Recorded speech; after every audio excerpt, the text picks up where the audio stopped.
Chérie, je suis enfin prête. Je m'en vais chercher mes copines pour la soirée, dont je t'avais parlé. Tu parles de la soirée, dont tu m'avais parlé avant-hier? Oui chérie. Mais, je te l'avais déconseillé, Marine. Franchement, je ne le sens pas du tout cette soirée. Mais pourquoi tu dis ça Joseph? Arrête de me stresser comme ça. Ok, j'ai rien dit. S'il te plaît Marine? Prie, d'abord avant de démarrer la voiture.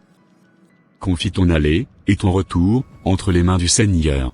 Ok Joseph, je le ferai, avant de démarrer ma voiture. Ça marche ma chérie.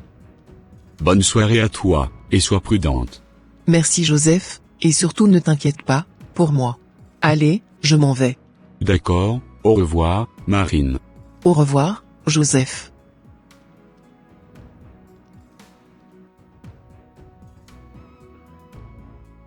Des fois, je ne comprends même pas mon mari. Il n'arrête jamais de me saouler avec ses histoires de prière. Comment voudrait-il que j'invite Jésus dans cette voiture? Les 4 places qui me restent dans la voiture sont pour mes copines, et non pour personne d'autre. Même le Seigneur Jésus-Christ n'a même pas sa place dans ma voiture. Qu'il arrête un peu de me casser les bonbons avec ses doctrines bibliques. Moi je ne suis pas une chrétienne.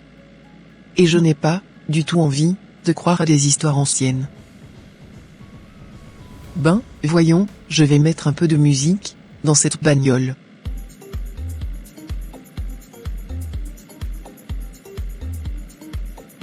Oh, je sens que la soirée va être magnifique.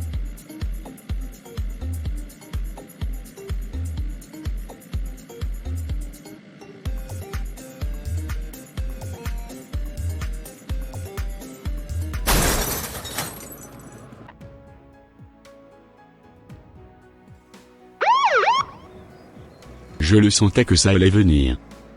Je lui ai dit, à maintes reprises, de ne pas se rendre à cette soirée, mais elle ne voulait absolument pas m'écouter. Voilà maintenant, les conséquences de la désobéissance. J'espère qu'elle n'a eu rien de cassé, et qu'elle est encore en vie. Bon, j'irai la voir tout de suite à l'hôpital. Let's go. Bonjour docteur, c'était pour prendre un peu des nouvelles de ma femme. Bonjour monsieur. Pour l'instant, on ne peut rien vous communiquer, parce qu'elle est encore dans le coma. Quoi docteur? Elle est dans le coma ma femme? Et oui monsieur, on vous donnera un peu plus de détails sur elle, d'ici quelques semaines. D'accord docteur. S'il te plaît Seigneur, préserve-la pour moi. Garde son âme auprès de toi, afin qu'elle puisse retrouver la vie. Ne lui impute pas son péché. Pardonne-la, quel que soit le mal qu'elle a fait Seigneur. Et c'est au nom de Jésus-Christ de Nazareth que j'ai prié, Amen.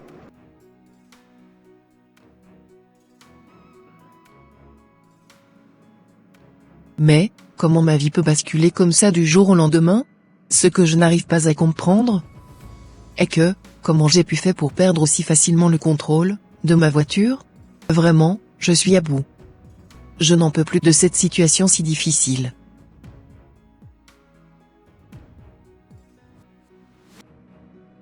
Après tous les efforts fournis, au niveau de votre œil, je pense que vous ne retrouverez plus son usage. Car elle s'est complètement détériorée.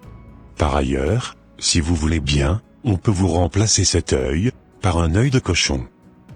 Ce qui vous permettra de voir un tout petit peu dans la nuit. Je suis vraiment désolé, madame, de vous annoncer cela. D'accord docteur, j'en parlerai à mon mari de cette mauvaise nouvelle. D'accord madame, à tout à l'heure.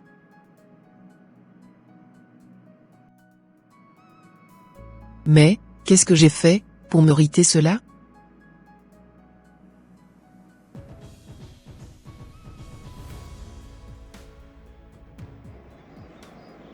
Enfin, le grand jour est arrivé. Je vais pouvoir aller rendre visite à ma femme tranquillement à l'hôpital. Voilà un peu ce que le médecin m'avait expliqué chérie. Quoi? C'est vraiment incroyable. Dis-moi la vérité, as-tu prié avant de prendre cette voiture? Oui ou non? Non, je ne l'ai pas fait chérie. Je croyais que ça ne servait à rien, de prier. Voilà les conséquences de la désobéissance. En plus de cela, je t'avais déconseillé de ne pas aller à cette soirée. Mais tu n'as pas voulu m'écouter. Tu vois maintenant le résultat final? Heureusement que tu t'en es sorti, avec un œil pété. Imagine juste un instant que tu avais perdu la vie dans cet état. Où ira ton âme? As-tu pensé à cela, au moins? Tu sais, à partir d'aujourd'hui, toi et moi, c'est fini. Je préfère rester célibataire toute ma vie, que de vivre avec une femme qui n'a plus ses deux yeux. Oh, s'il te plaît, Joseph. Ne me fais pas ça. Pardonne-moi ma désobéissance. Je t'assure qu'à partir d'aujourd'hui, je vais donner ma vie à Christ, et je ne vais plus jamais refaire ces genres de bêtises. Tu es la seule personne qui compte, pour moi dans cette vie. Et si tu me laisses aujourd'hui, je ne sais, nulle part où aller. Je t'assure, ma vie n'aura plus de sens, et je serai complètement perdu. Car je t'aime énormément, et je n'ai surtout pas envie de te perdre. D'accord Marine. Mais pourquoi tu ne m'avais pas écouté, quand je t'avais parlé? Je ne saurais te le dire Joseph. S'il te plaît, pardonne-moi. D'accord, par amour pour le Seigneur Jésus-Christ, je te pardonne.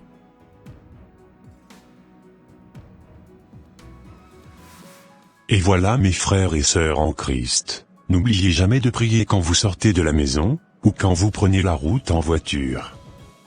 Car la Bible déclare que l'ennemi rôde comme un lion rugissant, cherchant qui il dévorera.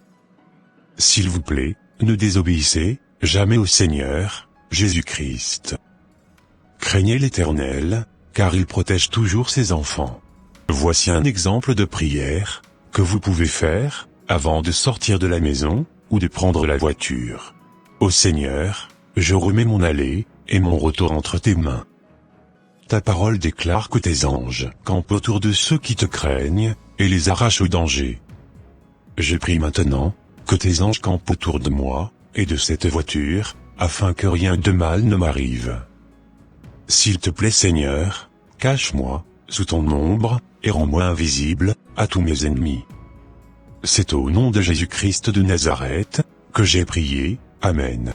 Ça sera tout pour cette vidéo. Si vous avez aimé ce contenu, n'hésitez pas de mettre un j'aime, de la commenter, et de la partager autour de vous, afin que quelqu'un sache comment prier avant de sortir de la maison.